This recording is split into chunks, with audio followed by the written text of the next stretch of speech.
YouTube, what up? Welcome back to the channel. Appreciate y'all tuning in. This weekend, we got the Triple Crown National Round 7 in Arlington for Supercross. We got some tight points races. We're headed back to the 250 West Coast, region. So we got a lot of stuff going on headed into the weekend, and I think we got a good track to see it all play out on. Starting with the starting line right in the middle of the stadium. Not quite full length, of course, so they should still be a little bit bottled up in going into turn 1. So hopefully we don't see any Motorama action, especially being that it's a Triple Crown, 3 starts in each class. Shoot down into turn 1. We got a nice little sweeping flat left-hander into the first of 2 rhythm sections right off the start. It looks like we got maybe a little bit of a roll in. Maybe they'll put a little lip on one side. I'm not sure. We'll have to see how they build it. But maybe a roll in, triple, quad, single, or maybe you could double in, triple on top of the tabletop, off, and then double out. This is one of those sections where there could be a number of ways they could get through it, depending on how the crew builds it. Then a 180 bull turn to the left, and then a rhythm section made of 7 jumps. So maybe we'll see a 2-3-2, a 3-3-1. It doesn't really look like the 3-4 is going to be in the contract based on the map, but you never know. Out of that rhythm into another 180 bull turn to the right this time, and this is one of the things I really like about this track is there's a lot of 180 bull turns, so those are always good for passing, block passing, takeouts, you name it, it can go down in a bull turn. Then head out of that, it looks like a little roll in, then double. Maybe you'll see some wheel taps. Maybe you can skip across the top of the second one. Looks pretty basic on paper, but depending on how it's built, I do think there could be some separation. Depending on how it's hit, if there's some technicality to it. A little bend to the left, then you'd shoot back across the start straightaway into what looks like about a 160-degree bull turn to the left. Then out of that corner, it looks like we got a little mini rhythm section triple, but it's not a rhythm section, into the whoops. Will we have 9? Will we have 10? I don't know, but hopefully they're a factor again. And one thing to note about Arlington is the dirt does break down quite a bit, so the whoops more than likely are going to be very technical. We could see some jump lines through there. Probably going to be pretty edgy and sketchy, so we could see some races won and lost in these whoops into this left-handed bull turn. And this is kind of unique. The finish line is actually a triple. This is the only Supercross triple on the track, and there's no finish line style double anywhere either, so that just leaves a lot more room for obstacles that actually separate the riders. So I'm a big fan of this technique on this track. Land the finish line, another 180 back to the right this time, and this one doesn't look like it has a huge berm based on the map, so hopefully they build it up a little bigger than it looks on here. It looks like there's a little inside roller too, so maybe we'll see some inside outside split. Head out of that corner, you guessed it, back onto the start straight, sweep around that into the sand, and the riders hate the sand. I get it. Riding 2x4 suspension in the sand can't be fun, but as a fan, I feel like the sand sections have actually been pretty good this year. There have been a lot of multiple line sand sections, so I'm kind of down with it. I think it's going to lead to some good racing,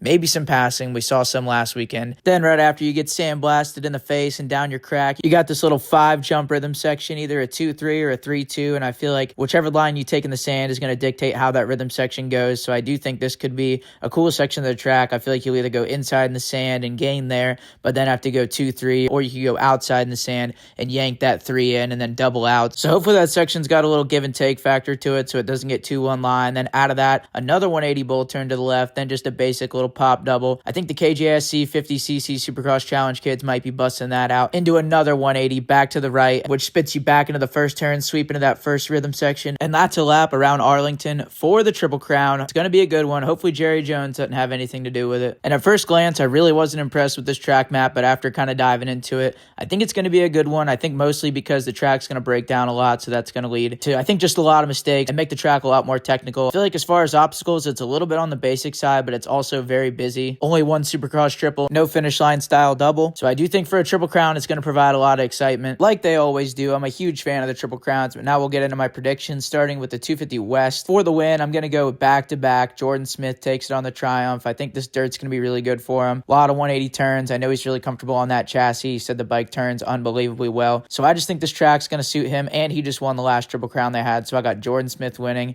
Hayden Deegan second. I think he's going to be better than he has been on the West Coast. Obviously, the Star team rides in Florida, so dirt and all that is a lot more similar to this than it was in the first few rounds, so I got Deegan second, and then Cole Davies third. I really was tempted to pick Cole Davies to win it based on his last Triple Crown performance, but I think that track in Glendale kind of suited him. I still think he's going to be really good. I just have him in third. Had to leave Juju off the box. He's a West Coast guy, and he's done all of his prep and testing and all that stuff on the West Coast, so I think this kind of dirt and surface is going to be a bit of a challenge for him, but I do think if he can get through this round unscathed and without losing a lot of points, I think that's going to be huge for him in the big picture, so hopefully he can limit the damage this weekend. Then into the 450s, I've got Cooper Webb for the win. He's the king of Arlington. I think he has the most wins out of anybody here, and he's really good at the Triple Crown, consistent. I think it's Coop's world. We're living in it. I think he might be about to go on a run here, so I got the 2 for the win. I've got Chase Sexton second. I think he's going to give Coop a huge run, but I think mistakes might just make the difference. different. We all know Coop is really good when it counts. Then in the third spot, I've got Roxon, and this is the exact same order that I picked them last weekend. But I just feel like these three have solidified themselves as the three best in the class. I feel like it's pretty clear without mistakes. That's who should be in the top three. So that's what I think. But let me know what you guys think. Let me know what you like, what you don't like. If you think my predictions are good, if you think they're crap, if you think I'm dumb, just let me know. If it's constructive, even if you want to just hate on me, throw it at me. I'll take it. So appreciate you guys tuning in. Looking forward to the race this weekend. Gonna be epic.